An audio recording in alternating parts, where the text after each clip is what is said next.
Ассаламу алейкум туғандар. Бізде бүгін дағы бір жаңы үй, бизнеске лайықты үй, ушундай үй сатылып тұр. Ошол жөнүндө сиздерге маалымат берейин деген. Так, бул үйүбүздүн жайгашкан жери Ак Ордо 2 конушу туғандар. 139 маршрутканын конечный жагында Данияр 5 көчөсүндө экен. Так, туғандар, эскерте кетчү нерсе, биздин YouTube канал эч кандай агентстволор менен иштешпейт. Биз жөн гана реклама кылып беребиз туғандар. Кимден ким үйлөрүнө реклама кылчу болсо, экранда же болбосо описанияда биздин каналдын номерлери турат. Ошого чалыңыздар. И кимден ким ушул каналдагы үйлөрдү алчу болуп кызыктар болсо, эч кандай коркпой ээлеринин номерине звонок кылыңыздар. Бизде посредниктер жок. Үйдүн ээлери менен түздөн түз сүйлөшүп, өзүңүздөр соодалашып ала аласыздар. Так, азыр биз азыркы могу үйүбүз жөнүндө маалымат берүүнү баштадык. Үйүбүз сырт жагынан блок менен тосулган, моундай барата бар экен. Үйүбүздүн жери 4 соток. Кире бериште оң жагында мондай магазин жайгашкан туғандар. Андан ары азыр мына видеонун жүрүшүндө сиздер биле аласыздар. Сиздерге колдон келишинче аракет кылып маалымат берүүгө аракет кылабыз. Так, анда биз үйүбүз жөнүндө маалымат берүүнү баштадык. Так, бул үйүбүздүн ич тарабынан көрүнүшү туғандар. Айта кетчү нерсе туғандар, үйүбүздүн баасы $50,000 деп атышат. Сүйлөшүүлөр болот, номер экранда. Азыр сиздер ушул үйүбүз $50,000 ылайыктуубу же ылайыктуу эмеспи, видеонун акырына чейин көрүп баалап кетиңиздер. Анда эмесе биз баштадык. Үйүбүздүн алды жагы мондай стояшка, и оң тарапта магазинибиздин үй жактан кирсе боло турган жери жайгашыптыр. Азыр магазинибиз жөнүндө сиздерге маалымат беребиз. Бул магазинибиз узун туурасы 5-7 экен. Үйдө жагы мондай пластика и тегереги шпаклевка болгон. Мондай мебелдери даяр. Эгер сиз бул үйдү сатып алсаңыз, бир гана холодильник эле алып келип туруп, и товар алып келип, бизнесиңизди баштай берсеңиз болот.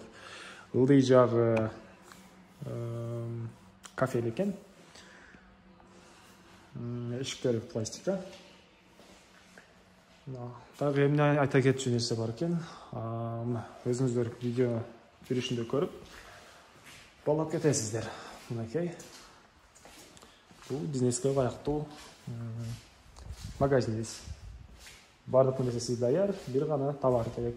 И холодильник. Андан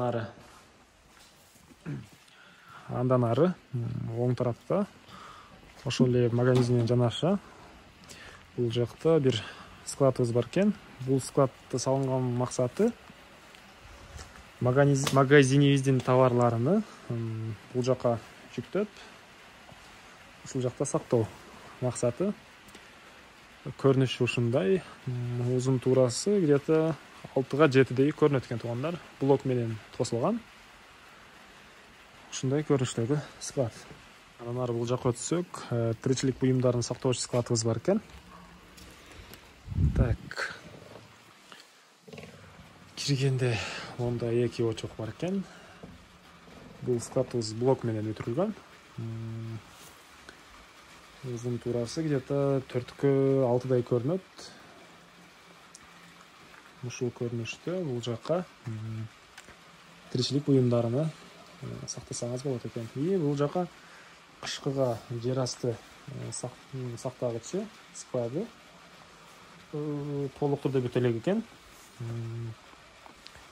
Ушундай жер асты сактагычы да бар экен. Буюмдарды сактагычы, салат, варенье, андай эмне сактай турган жер экен тугандар. Так. Эмнени айтсак дагы, ушундай туганда мына видеонун жүрүшүндө өзүңүздөр байкап, карап кетиңиздер.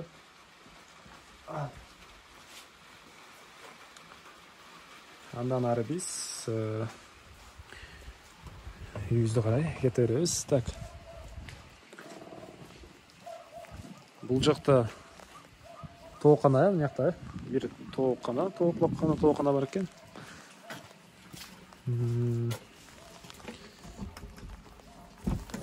Мынакей. Бул жакта сиз тоок бассаңыз да болот. Ал жагында кышкы бөлмөсү, бул жагында жазгы бөлмөсү. Андан бир объект калды, ошону тартып, анан үйүбүздүн ич жагына киребиз биз. Так, бул жакта үйүбүз паровой отопление менен камсыздалдыргандардан. Бул паровой отоплениянын тапкасы, печкасы. О, мынакей.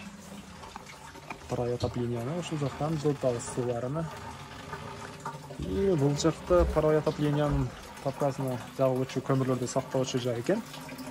Ушул жерге сактап койсоңуз болот. Эми үйдүн ички тарабы менен тааныштырып кетебиз. Бир нерсе эстен чыгыптыр, үйүбүз толук түрдө кирпич менен бүтүрүлгөн экен, туугандар. Үйүбүз толук түрдө кирпич менен бүтүрүлгөн, утеплять этилген, жылытылган, туугандар. Андай эмелер менен жылытылган экен. Так, мынакей. Андан ары үйүбүздүн ич жагына сиздер менен тааныштырабыз. Үйүбүздүн кире бериш жеринде мындай кичинекей навес, бут чечкен жерди жамгырдан тосуп турган үчүн ылдый жагы кафель экен, туугандар. Ошол жерден түз киргенде бир прихожкабыз бар экен. Прихожкабыздын узун туурасы 1,5 га 1,5 көрүнөт. Толук эсептегенбиз жок. Приблизительно айтып жатабыз, туугандар. Так. Тегереги шпаклевка менен шылалган. Өйдө жагы мондой гипсокартон. Үйдүн ээсинин айтуусуна караганда, үйлөр бул өзүбүз жашоо үчүн салынган. Эшиктерди өтө сапаттуу алыныптыр, эшиктерибиз, туугандар. Кимден ким кызыгып үйдү көргөнү келсеңиздер, өзүңүздөр деле байкасаңыздар болот. Үйдүн бүткөн жылы 3 жыл алдын бүтүптүр, туугандар. 3 жыл алдын бүтүрүлгөн. Так. Андан ары түз киргенде бизде санузел бар экен. Киргенде оң жакта бир раковина, күзгү и бул эмебиздин душу Аристон менен жылыйт экен суусу. Тегереги кафель менен чапталган, өйдө жагы обычный пластика. Ылдый жагы дагы кафель экен, туугандар. Мына ушундай көрүнүштө, туугандар. Мына видеону да өзүңүздөр көрүп, мен калтырып кеткен жерлерди өзүңүздөр карап байкап кетсеңиздер болот, туугандар. Мына. Андан ары мына ушул перехожкага чыгабыз дагы. Оң тараптагы эшикти ачсак, мындай түз туурасы где-то узуну где-то 8 метр, туурасы 2 метрдей залыбыз жайгашкан. Бул залыбыз тегереги шпаклевка экен, өйдө жагы гипсокартон и мондай 2 люкстра жайгаштырылган. Ылдый жагы ламинат.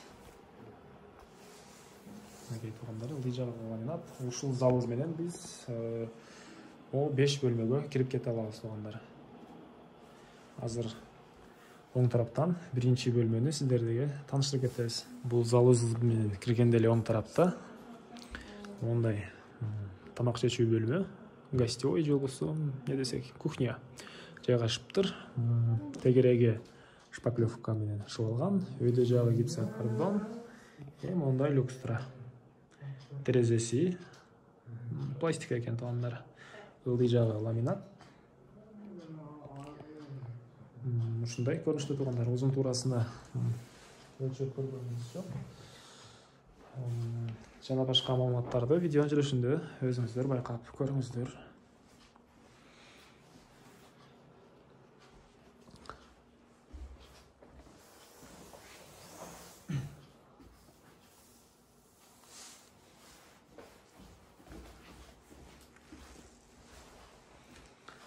Так, андан ары биз оң тараптагы экинчи бөлмөгө киребиз. Бул жагыбыз спальня экен. Тегереги жанакыдай эле шпаклевка, өйдө жагы гипсокордон и мондай люкстра. Үйүздүн батыш жагында бир терезе бар экен. Ар бир үйдө паровой отопление кирген, ар бир үй бөлмөлөргө кирген паровой отопление. Так, бул спальня туугандар.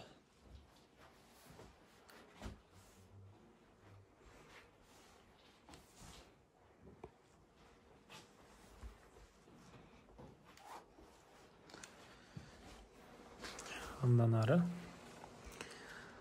биздин 3-чү бөлмө. Бул бөлмөбүз гостевой, чоң зал экен. Так, дуалдары обой менен чапталган, өйдө жагы гипсокордон. Мондай эң чоң люкстралар бул үйдө бар экен. Так, мына үйүздүн өйдө жагынан көрүнүшү. И бул обычный көрүнүшү. Так, батыш жак экен.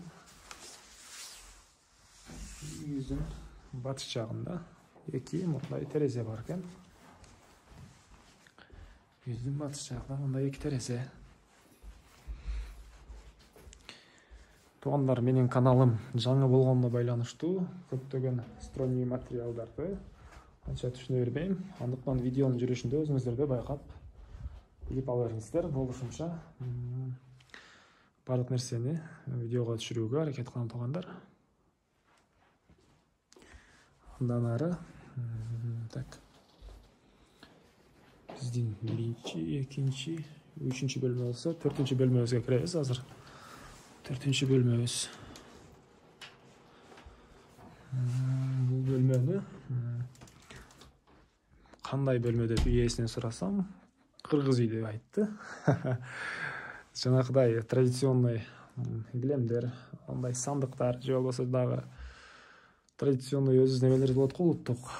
Ошол буюмдар ушул жакта турат экен. Эгер сиз кааласаңыз, сатып алган адам каалагандай бөлмө кылып ала бересиздер.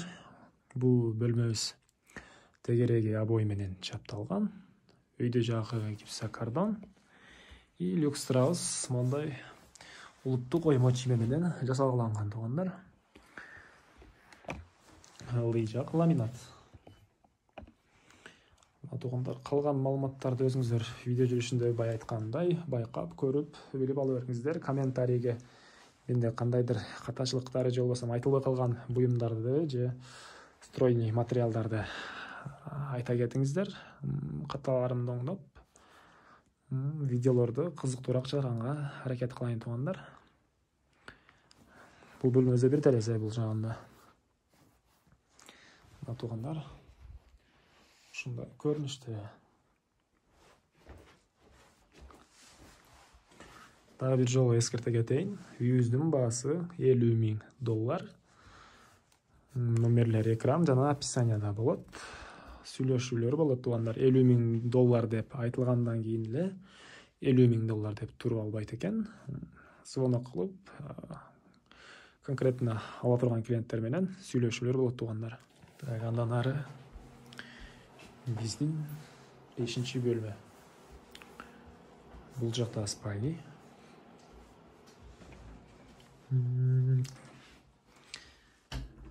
Тегерек шпаклевка, өйдө жак гипсокордон.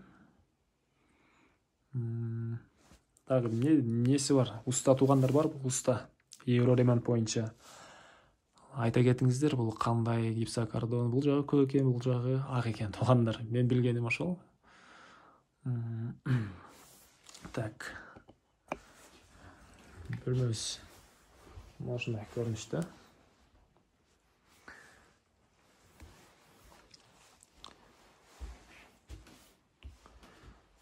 Үйүбүздүн 5-чи бөлмөсү спальня. Андан ары эң акыркы 6-чы бөлмөбүзгө биз карай кетебиз. Так, 6 бөлмөбүз кухня экен. Бул кухнябыздын өйдө жагы пластика, тегереги шпаклевка менен шыбалган, и кээ бир жерлеринде мондай кафель менен да чаталып кетиптир. Кухнябыздан суу чыгат экен, үйдүн ичинен суу чыгат экен, бир раковина жайгаштырылыптыр. Ылдый жагы кафель туугандар. Көрүнүшү ушундай. Өзүңүздөр дагы видео жүрүшүндө байкап кеттиңиздер. Мынакей. Узун туурасы где-то 2-ге 3-төй көрүнөт туугандар. 2-ге 3-төй көрүнөт. Так. Биздин видео соңуна жетти туугандар. Дагы 3-чү жолу эскерте кетейин. Үйүбүздүн баасы $50,000. Ак орто 2 конушу. Номерлер экранда болот. Катачылыктар болсо комментарийге жазыңыздар. Видеонун биздин каналдын өнүгүп кетүүсүнө салымыңыздарды кошкоңуздар келсе, лайктан басып, дагы ушундай жаңы үйлөрдү көргүңүздөр келсе, подписаться баскычын басып коюңуздар.